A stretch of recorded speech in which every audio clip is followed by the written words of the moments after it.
आराधना करूं, पाप क्षमा कर जीवन दे दे, दया की याचना करूं, तेरी आराधना करूं, तेरी आराधना करूं, पाप क्षमा कर जीवन दे दे, दया की याचना करूं, तेरी आराधना करूं।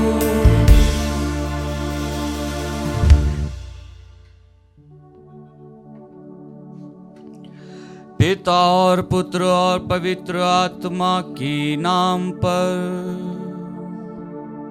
आमीन। हमारे प्रभु यीशु क्रिस्त की कृपा, ईश्वर का प्रेम और पवित्र आत्मा का साहचर्य आप सबों को प्राप्त हो और आपकी आत्मा के साथ। क्रिस्त में मेरे प्यारे भाइयों और बहनों, आइए हम आज के सुंदर दिन के लिए प्रभु को धन्यवाद दें, उससे प्राप्त प्रत्येक वरदान के लिए जो वरदान प्रभु ने हम सभी पर बरसाए हैं। आज के सुसमाचार पाठ को जब हम सुनेंगे तो आज के सुसमाचार पाठ में हम प्रभु के उस चमत्कार को देखते हैं जब एक व्यक्ति अपने असहाय, कष्ट और पीड़ा के कारण अकेलेपन का शिकार होते हुए अकेला ही संघर्ष करता है, और जब वह प्रभु से विनय करता है और प्रभु जब उससे पूछते हैं कि तुम यहाँ कैसे हो, और वह व्यक्ति जो 38 बरस से वहीं पर अपने रोग के कारण स्ट्रगल कर रहा था, वह व्यक्ति प्रभु से कहता है कि मेरा कोई नहीं है जो मुझे वहां तक ले जाए और मैं चंगा हो जाऊं। और प्रभु उस व्यक्ति से कहते हैं जाओ तुम चंगे हो गए हो, और वह व्यक्ति उसी समय चंगा हो जाता है। जब हम प्रभु के इस कार्य को देखते हैं तो वह प्रभु अपने कार्य में, अपने प्रेम में सीमित नहीं रहता है। वह प्रभु अपार हाथ बढ़ाकर, अपार दृष्टिकोण से उस मनुष्य की रक्षा करता है और उस मनुष्य के दर्द को समझता है, और यह नहीं देखते हुए कि वह विश्राम दिवस है या उस दिन क्या करना है क्या नहीं करना है, अपितु वह उस मनुष्य की रक्षा करते हुए उस मनुष्य को नया जीवन देता है, उसके कष्ट को हर लेता है। हाँ क्रिस्त में प्यारे भाइयों बहनों, जब हम प्रभु के समक्ष आते हैं, जब प्रभु हमारे पास आता है तो प्रभु हमारे बंधनों से हमें मुक्ति प्रदान करता है। प्रभु हमारे दर्द को देखता है, प्रभु हमारी तकलीफ को देखता है, प्रभु हमारे विश्वास को देखता है, और जब वह हमारे विश्वास को देखता है तो वह चंगाई प्रदान करता है और वह हमारे कष्ट को हर लेता है। हाँ क्रिस्त में प्यारे भाइयों बहनों, आइए हम अपने आप को प्रभु को समर्पित करते हुए योग्य रीति से इसमें सबलिदान में भाग ले और उन तमाम भाई बहनों के लिए प्रार्थना करें जो बिस्तर पर है, जो चल नहीं पाते हैं, जो असहाय हैं, जिनको हमेशा किसी न किसी की मदद की आवश्यकता पड़ती है, उठने के लिए, बैठने के लिए, खाने के लिए एवं प्रत्येक कार्य के लिए वह दूसरों पर निर्भर रहते हैं। प्रभु उन्हें चंगाई प्रदान करे और प्रभु उनके जीवन में अपने दूतों को भेजे जिससे कि वह उनकी रक्षा करते हुए उन्हें प्रभु के निकट लाए और प्रभु की चंगाई को प्राप्त करें। हम हमारे गुनाहों को, पापों को और सभी कमजोरियों को प्रभु के श्री चरणों में समर्पित करते हुए योग्य रीति से इसमें सबलिदान में भाग लें। भाइयों बहनों, हम अपने पापों को स्वीकार करें ताकि हम यह पवित्र बलि चढ़ाने के योग्य बन जाएं। हे भाइयों बहनों, मैं सर्वशक्तिमान ईश्वर और आप लोगों के सामने स्वीकार करता हूँ कि मैंने मन, वचन और कर्म से तथा अपना कर्तव्य पूरा न करने से, अपने कसूर से, अपने भारी कसूर से घोर पाप किया है।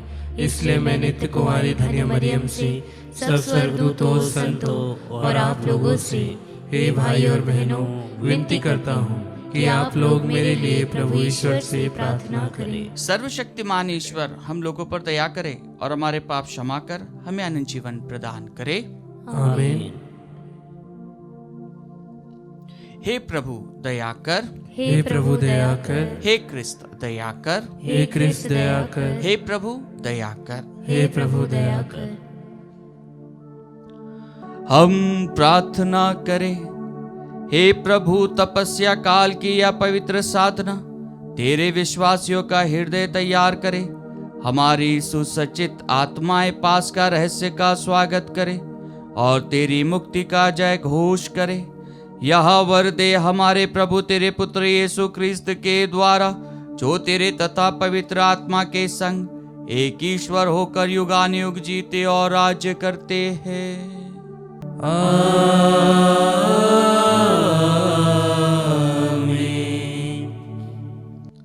प्रभु आपके हृदय जीवा को खोले, जिससे आप योग्य रीति से प्रभु की वाणी सुना सके। पिता पुत्र पवित्र आत्मा के नाम पर।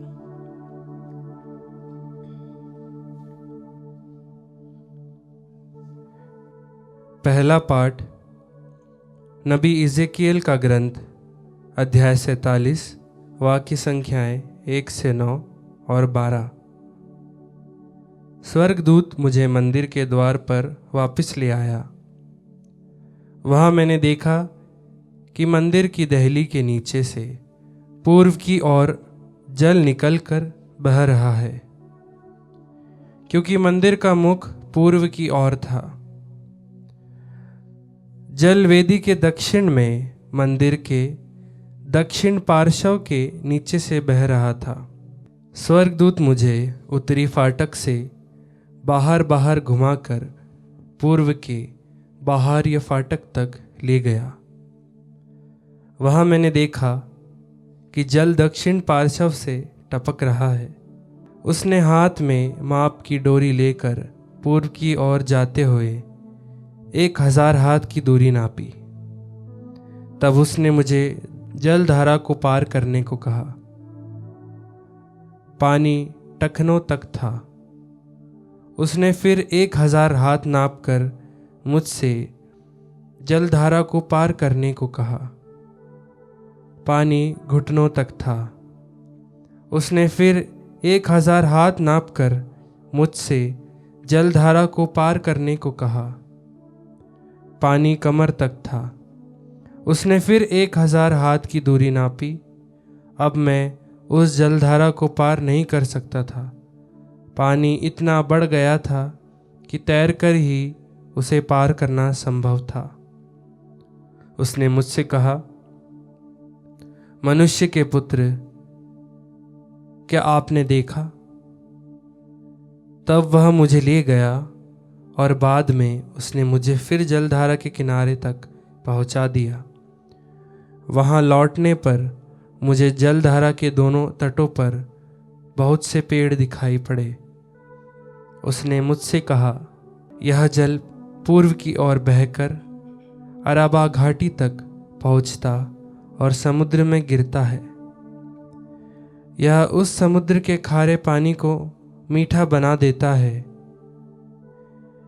यह नदी जहाँ कहीं गुजरती है, वह पृथ्वी पर विचरने वाले प्राणियों को जीवन प्रदान करती है।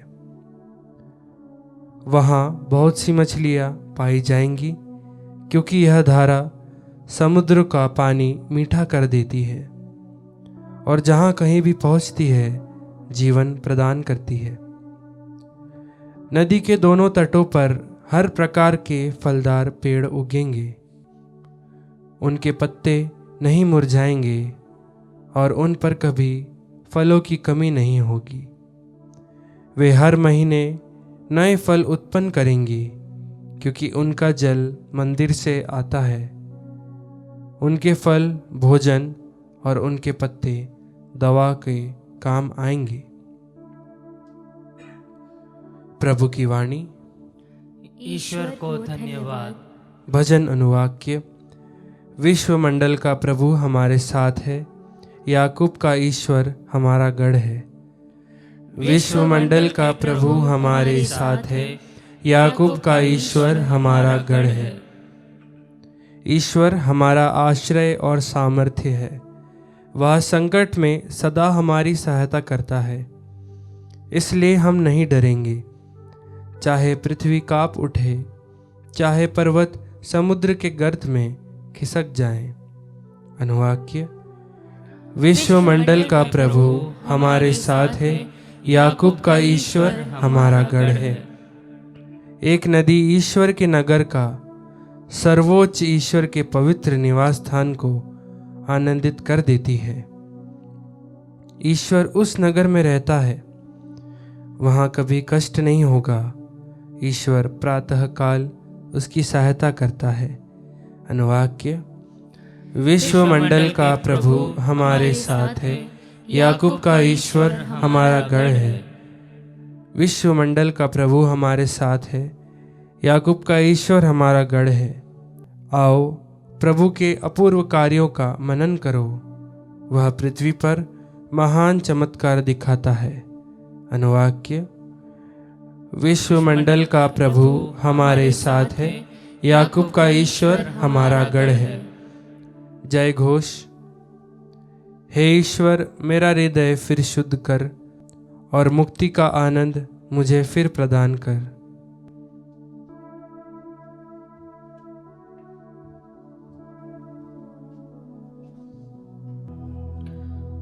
प्रभु आप लोगों के साथ हो और आपकी आत्मा के साथ। संत योहन के अनुसार पवित्र सुसमाचार। हे प्रभु, तेरी महिमा हो। यीशु यहूदियों के किसी पर्व के अवसर पर यरूशलेम गए। यरूशलेम में भेड़ फाटक के पास एक कुंड है जो इब्रानी भाषा में बेथेस्दा कहलाता है। उसके 5 मंडप हैं। उनमें से बहुत से रोगी, अंधे, लंगड़े और अर्धांग रोगी पड़े हुए थे। वहां एक मनुष्य था जो 38 वर्ष से बीमार था। यीशु ने उसे पड़ा हुआ देखा और यह जानकर कि वह बहुत समय से इसी तरह पड़ा हुआ है, उससे कहा, क्या तुम अच्छा हो जाना चाहते हो?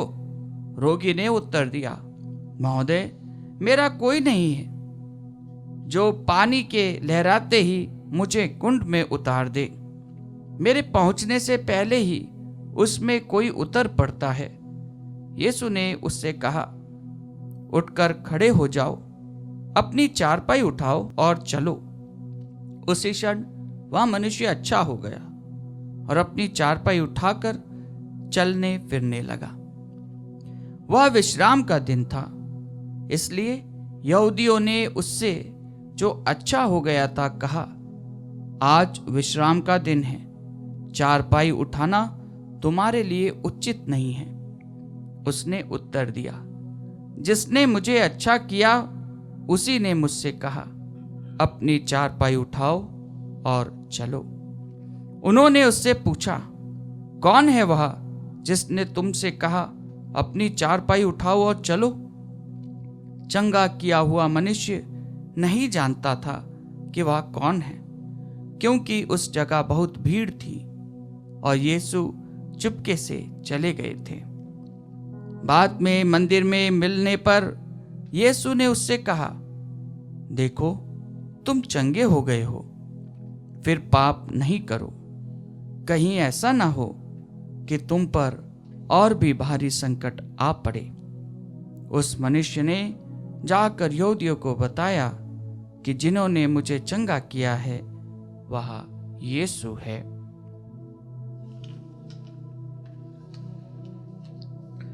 यहूदी यीशु को इसलिए सताते थे कि वह विश्राम के दिन ऐसे काम किया करते थे।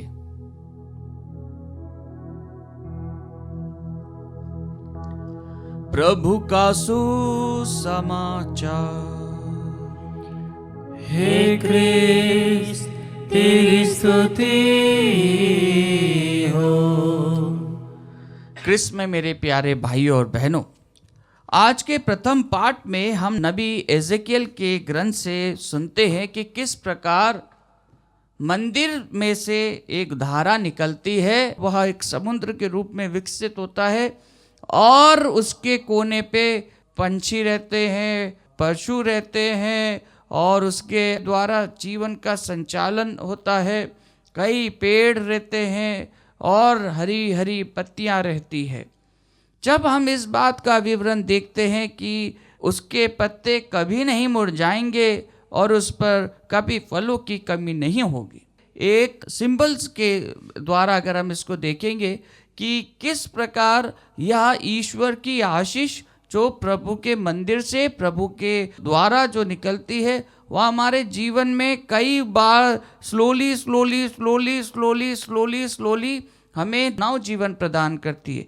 ईश्वर की आशीष, ईश्वर की अनुकंपा हमारे जीवन में हम देखते हैं कि हम कैसे थे और ईश्वर ने जब हम पर अपना आशीर्वाद प्रदान किया, ईश्वर के निकट आए, जब हम ईश्वर से जुड़े रहे तो ईश्वर ने हमारे घर परिवार पर अपना आशीर्वाद प्रदान किया है। हमारे जीवन में, हमारे स्वयं के जीवन में प्रभु ने हमें आशीर्वाद प्रदान किया है। स्वयं के विश्वास में प्रभु ने मजबूत हमें बनाया है। जब हम ईश्वर के कार्यों को देखते हैं, ईश्वर की अनुकंपा को देखते हैं, जब हम हमारे स्वयं को परखते हैं, जब हम इस 40 काल में अपने आप की जांच पड़ताल करते हैं कि मैं कैसा हूँ, मेरा स्वभाव कैसा है, मैं क्या कर रहा हूँ, मैं कैसे चल रहा हूँ, मेरा जीवन कैसा व्यतीत हो रहा है, हम अपने आप को परखते हैं तो हम ईश्वर की करुणा को देखते हैं, ईश्वर के प्रेम को देखते हैं, ईश्वर की दया को देखते हैं और ईश्वर के अद्भुत चमत्कारों को देखते हैं कि ईश्वर ने हमें कैसी परिस्थिति से बाहर निकाला है।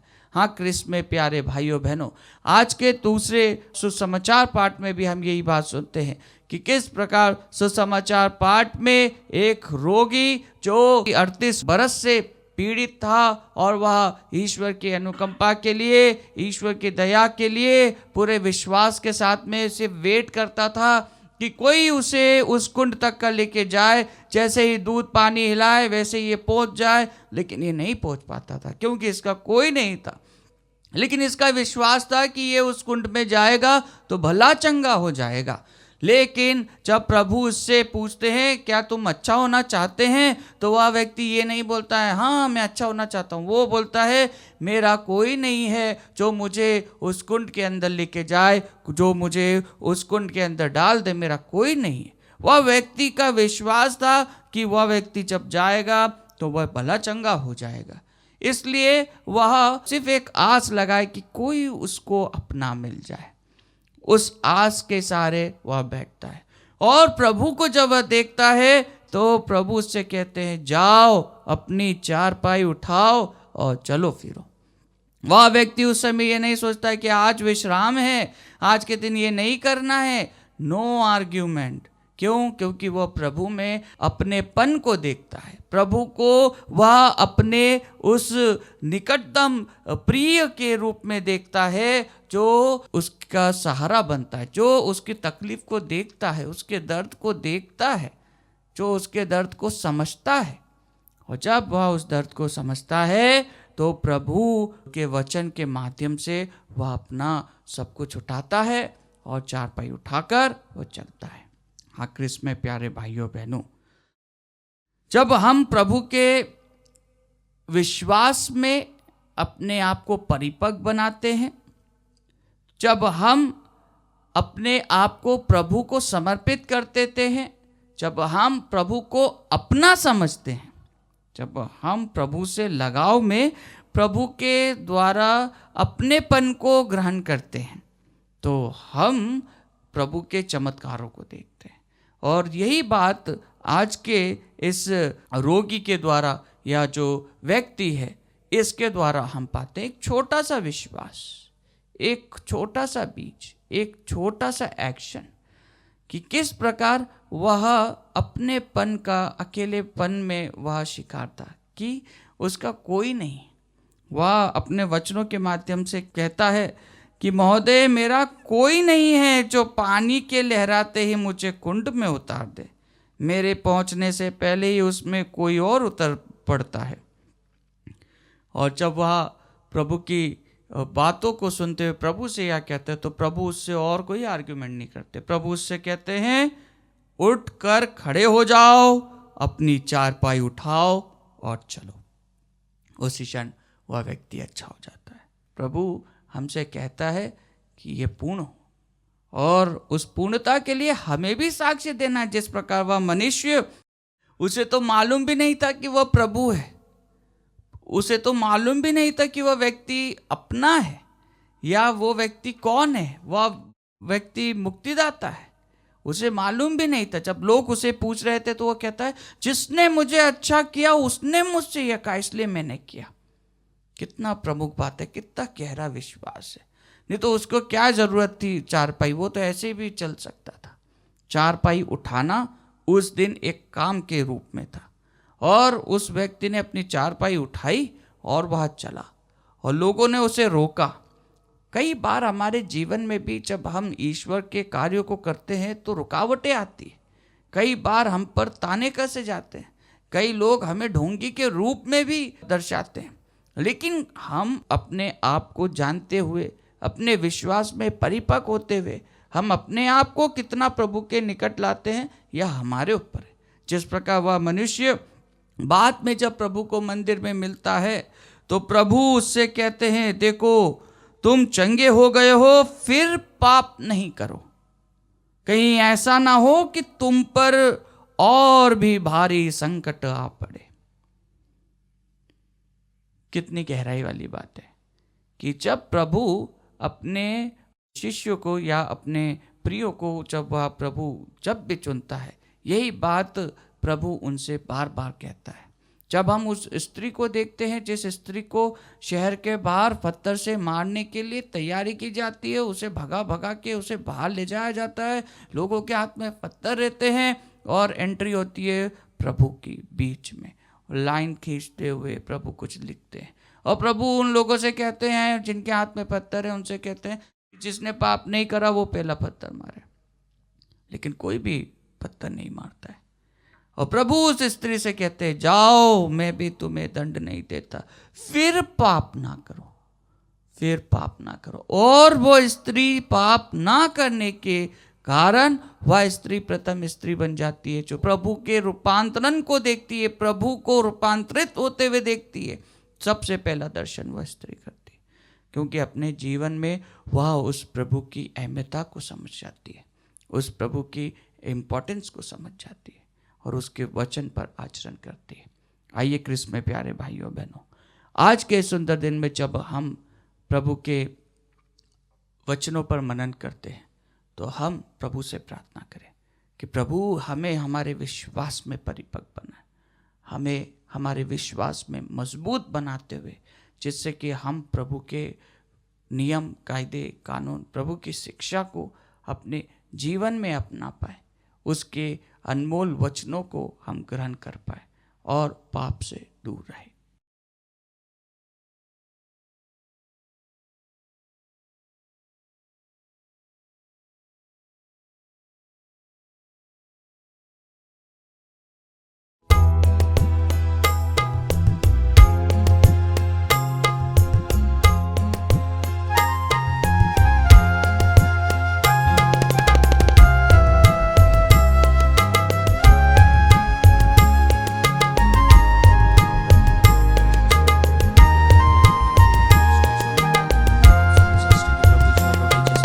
प्रभु मेरी भेंट को ग्रहण करो, पावन मानो,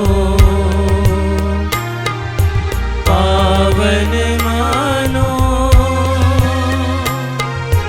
पावन मानो। प्रभु मेरी भेंट को ग्रहण करो, जो कुछ मैं हूँ, जो मैं करता, जो कुछ मैं हूँ, जो मैं करता, मेरा सब कुछ तेरा, तुझे समर्पित करूँ, तुझे समर्पित करूँ। प्रभु मेरी भेंट को ग्रहण करो।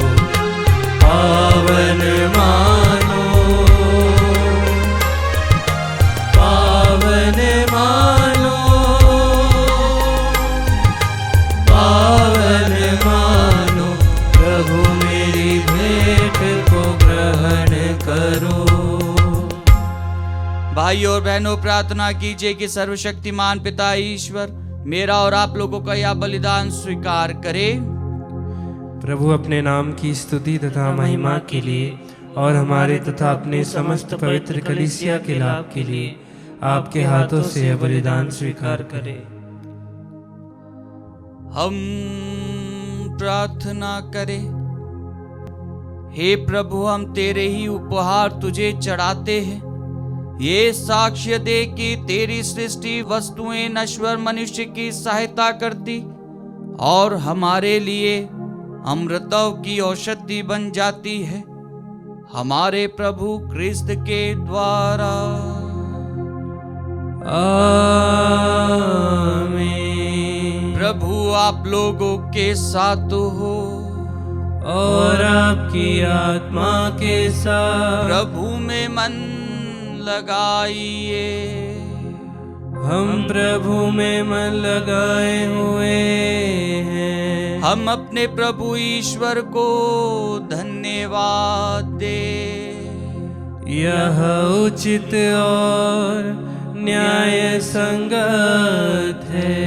हे प्रभु पवित्र पिता, सर्वशक्तिमान और शाश्वत ईश्वर, यह वास्तव में उचित और न्याय संगत है। हमारा कर्तव्य तथा कल्याण है कि हम सदा और सर्वत्र तुझे धन्यवाद दे। तू चाहता है कि हम आत्मत्याग के द्वारा तेरे प्रति अपनी कृतज्ञता प्रकट करें, अपनी पापमय दुष्टता कम करे, गरीबों के भरण पोषण में योगदान दे और तेरी दयालुता का अनुकरण करे।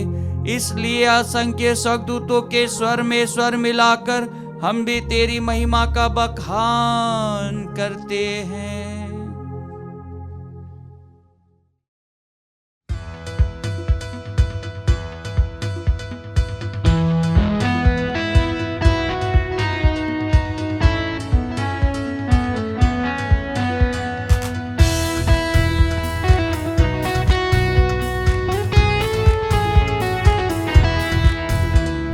पावन पावन पावन ईश्वर, पावन पावन पावन ईश्वर। स्वर्ग महिमा दिखाता तेरी स्तुति तब गाती पृथ्वी सारी। स्वर्ग महिमा दिखाता तेरी स्तुति तब गाती पृथ्वी सारी। जय जय जय प्रभु जय हो तेरी, पावन पावन पावन ईश्वर। पावन पावन पावन ईश्वर, पावन पावन पावन ईश्वर।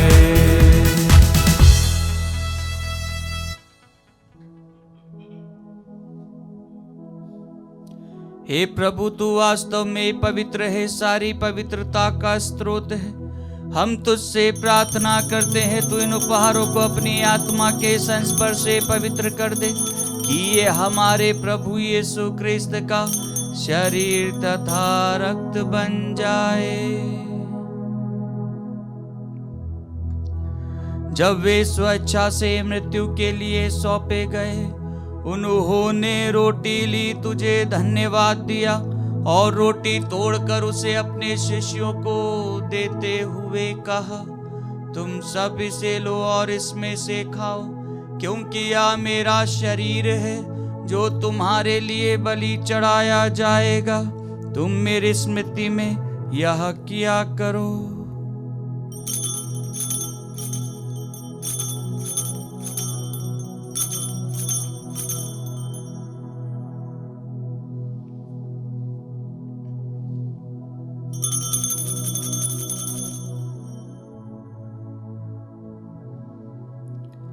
इसी भांति भोजन के बाद उन्होंने कटोरा लिया, तुझे धन्यवाद दिया और उसे अपने शिष्यों को देते हुए कहा, तुम सब इसे लो और इसमें से पियो, क्योंकि यह मेरे रक्त का कटोरा है, नवीन और अनंत व्यवस्थान का रक्त, जो तुम्हारे और बहुतों के पापों की क्षमा के लिए बहाया जाएगा।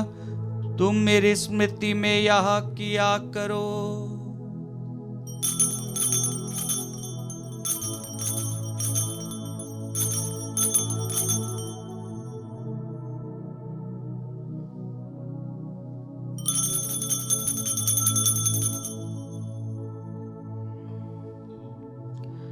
विश्वास का रहस्य। हे प्रभु, हम तेरी मृत्यु तथा पुनरुत्थान की घोषणा तेरे पुनरागमन तक करते रहेंगे। इसलिए हे प्रभु, हम क्रिस्त की मृत्यु और पुनरुत्थान की स्मृति में तुझे जीवन की रोटी और मुक्ति का कटोरा चढ़ाते हैं। हम तुझे धन्यवाद देते हैं कि तूने हमें अपने सम्मुख उपस्थित होने और अपनी सेवा करने का सौभाग्य प्रदान किया है। हमारा नम्र निवेदन है कि हम सब क्रिस्त का शरीर और रक्त ग्रहण करके पवित्र आत्मा के द्वारा एकता के सूत्र में बंधे रहे। हे प्रभु, हमारे संत पिता फ्रांसिस, हमारे धर्माध्यक्ष थॉमस मैथ्यू और सभी याजकों के साथ विश्व भर में फैली अपनी कलीसिया की सुधि ले तथा इसे प्रेम में सिद्ध बना दे।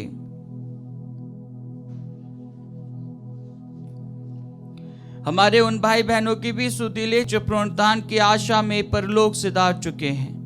हम हमारे मृतक भाई बहन माता पिता का नाम लें।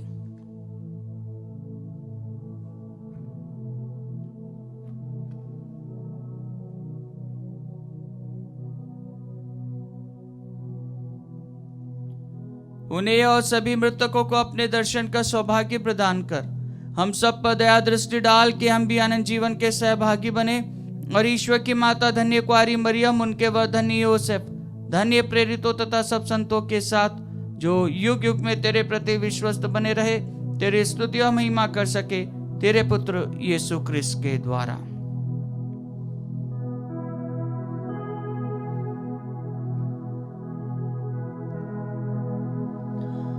इन्हीं प्रभु क्रिस्त के द्वारा, इन्हीं के साथ और इन्हीं में, हे सर्वशक्तिमान पिता ईश्वर, पवित्र आत्मा के साथ सारा गौरव तथा सम्मान युगान युग तेरा ही है।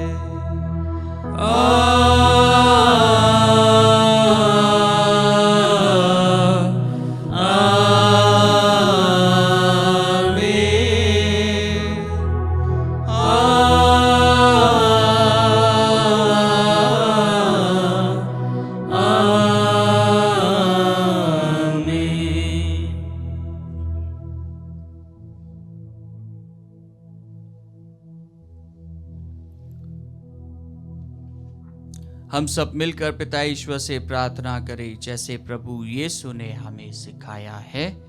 हे हमारे पिता जो स्वर्ग में है, तेरा नाम पवित्र माना जाए, तेरा राज्य आए, तेरी इच्छा जैसे स्वर्ग में वैसे इस पृथ्वी पर भी पूरी हो। हमारा प्रतिदिन का आहार आज हमें दे, और हमारे अपराध हमें क्षमा कर जैसे हम भी अपने अपराधियों को क्षमा करते हैं, और हमें परीक्षा में न डाल परंतु बुराई से बचा। हे प्रभु, हम तुझसे प्रार्थना करते हैं सभी बुराइयों से हमें बचा और इस जीवन में हमें कृपा पूर्वक शांति प्रदान कर हम तेरी दया से सदा पाप से दूर और हर विपत्ति से सुरक्षित रहे, और उस दिन की प्रतीक्षा करते रहे जब हमारे मुक्तिदाता यीशु क्रिस्त फिर आकर हमारी धन्य आशा पूरी करेंगे। क्योंकि तेरा राज्य, तेरा सामर्थ्य और तेरी महिमा अनंत काल तक बनी रहती है। हे प्रभु यीशु क्रिस्त, तूने अपने प्रेरितों से कहा है, मैं तुम्हारे लिए शांति छोड़ जाता हूँ, अपनी शांति तुम्हें प्रदान करता हूँ। तू हमारे पापों पर नहीं, अपनी कलीसिया के विश्वास पर दृष्टि डाल और कृपा पूर्वक उसे शांति तथा एकता प्रदान कर। तू युगानुयुग जीता और राज्य करता है। आमीन। प्रभु की शांति सदा आप लोगों के साथ हो और आपकी आत्मा के साथ। परस्पर शांति अभिवादन कीजिए। हे ईश्वर के मेमने, तू संसार के पाप हर लेता है, हम पर दया कर। हे ईश्वर के मेमने, तू संसार के पाप हर लेता है, हम पर दया कर। हे ईश्वर के मेमने, तू संसार के पाप हर लेता है, हमें शांति प्रदान कर।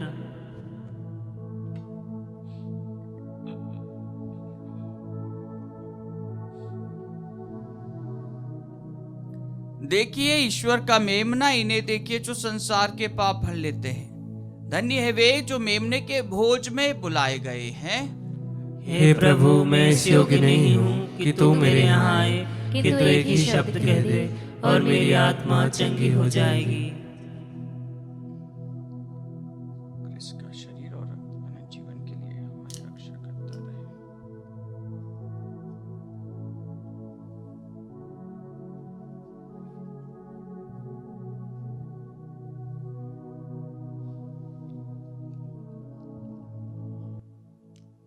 हे मेरे प्रभु यीशु, मैं सारे हृदय से विश्वास करती हूँ कि आप पवित्र यूकरिस्तीय संस्कार में उपस्थित हैं।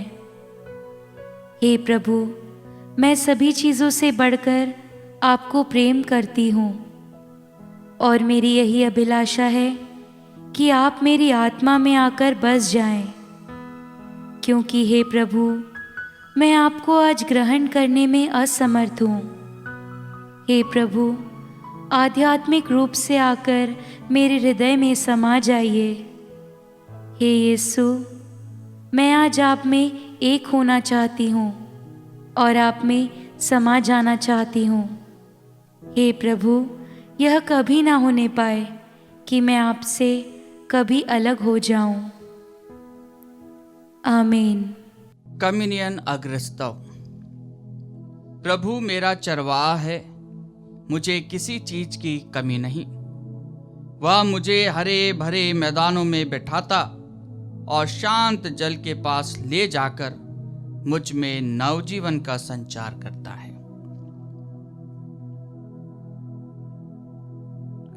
हम प्रार्थना करें। हे दयालु ईश्वर, तेरी प्रजा सदा तेरी प्रति अर्पित रहे और तेरी अनुकंपा से निरंतर हितकर वरदान प्राप्त करती रहे। यह वर दे हमारे प्रभु यीशु क्रिस्त के द्वारा। आमीन। प्रभु आप लोगों के साथ हो और आपकी आत्मा के साथ। आशीर्वाद प्रदान करे सर्वशक्तिमान पिता और पुत्र और पवित्र आत्मा के नाम पर। आमीन। जाइए, क्रिस्त यज्ञ हुआ संपन्न। ईश्वर को धन्यवाद।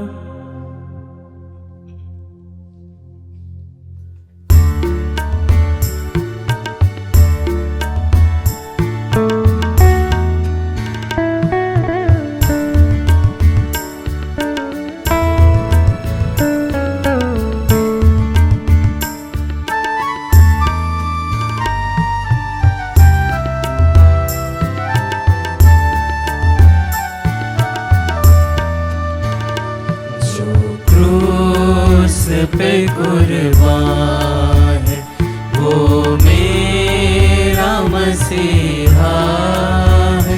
हर जख्म जो उसका है वो मेरे गुनाह का है, वो मेरे गुनाह का है। इस दुनिया में ले आए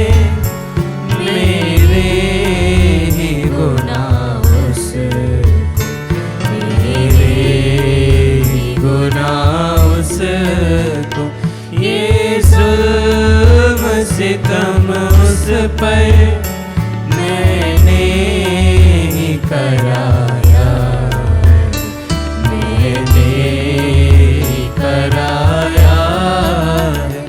जो क्रूस पे कुर्बान वो मेरा मसीहा है। हर जख्म जो उसका